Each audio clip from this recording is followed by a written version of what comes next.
Hey there, Jeremy Hirschkorn back at you with video number 2 of the Ron Johnson Project series.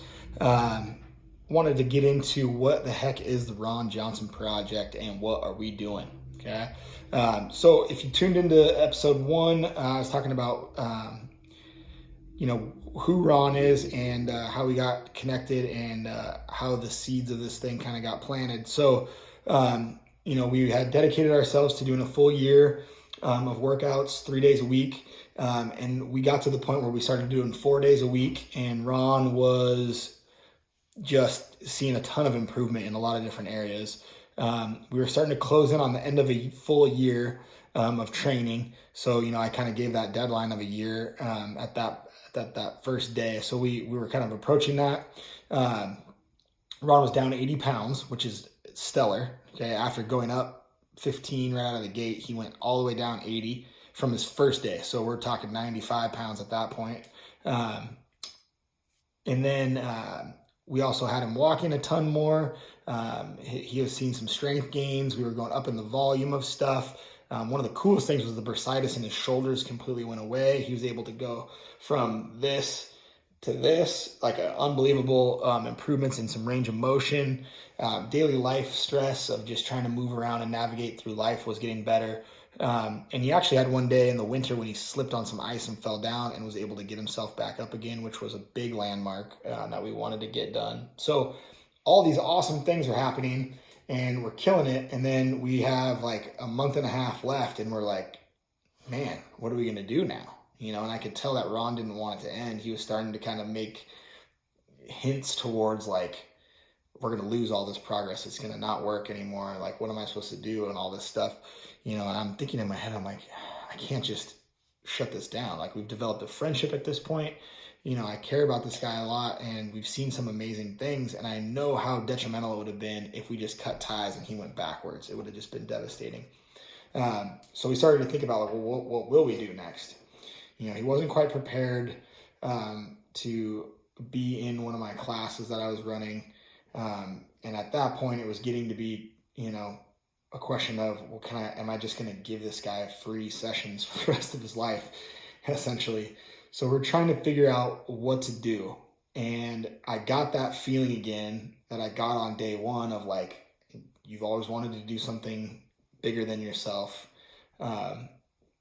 You've always wanted to give something incredible away. And that's just kind of always weighed on me. And I was like, this is my opportunity. How do we make this bigger than just me and Ron? How do we make this, a community? How do we make this impact more people? So we started talking about inviting somebody else in and doing the same thing. And, so it kind of came into my mind that I was like, well, let's make it into like a scholarship. Let's have the Ron Johnson Scholarship. So that was the first thing that we started calling it, was like, let's offer the same thing to another person. We wanted to create a legacy for Ron, just because I think he's one of those kinds of people that really, really deserves to have a respected legacy on this planet, but never really did anything completely outrageous that would cement him in history. He's one of those kinds of people that a lot of us know that are just amazing people that once they're gone and a couple generations pass, they just kind of slip away. And I think that that's super unfair that there's so many amazing people that have to deal with that. So by doing something that can carry on after maybe both of us are gone, that was a way to honor the kind of guy that he was. And hopefully help a ton of people along the way. So that's when we started to kind of outline what the Ron Johnson Project was going to be.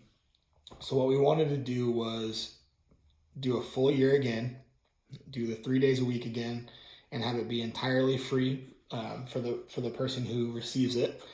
And we wanted it to kind of follow the same needs and things that Ron had. So somebody that is kind of having life-threatening obesity, both in terms of health and quality of life, someone that's unable to afford it, and then somebody that just is going to need way more support to make this big of a change in their life, you know?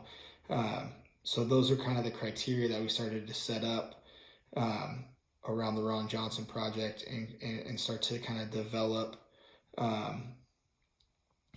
an outline of how we wanted it to go in the future. So,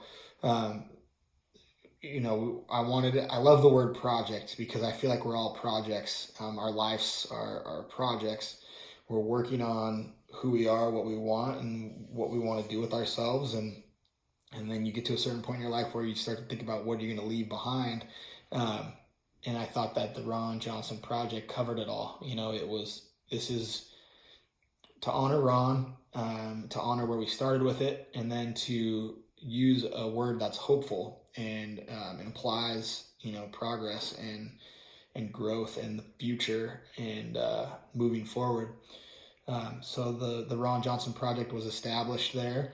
And then, yeah, we just kind of opened it up to applications. I just kind of threw it on social media and put it out there that if you fit these criteria, or you know someone that does, message me, and we'll do kind of an application process. And so when we first started, we didn't really know how we were going to do that, but I sat down, I wrote out an application, you know, health questions and lifestyle questions, and we did an interview, and kind of got moving in that way. And so we ended up with Jacqueline, who was our first recipient of the scholarship for the Ron Johnson Project.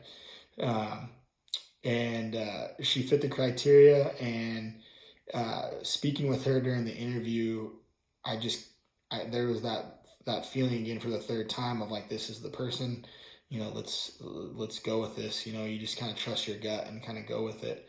And that started things off really, really well. And I learned a ton from that year with her about how to make it better, how to, you know, kind of streamline the process and get things dialed in.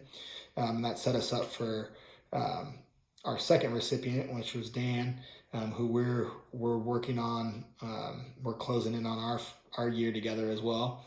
So we've had two recipients so far. We're working on our third coming up, and yeah, I just think that it's gotten better. The word has gotten spread around, and it's starting to grow in terms of like people that are aware of it. But it's just something that we want to be bigger. I want to create a community around this thing so that not only do the recipients that have gotten it form that community, but then the network of people that they know and their support system start to come in and support the new person. So it's basically like saying, if you are in the Ron Johnson Project, you have the support of everyone that's been touched by it before, whether that's just by association or actually being a recipient yourself. Because I think that the bigger village we create around it, the easier it's going to be for that individual each year. You know, and the hopes for the future are that maybe we can turn this into multiple recipients, maybe a group, maybe a class, maybe get some sponsorship involved, and just kind of make it a bigger and bigger thing. So a lot of hope for the future.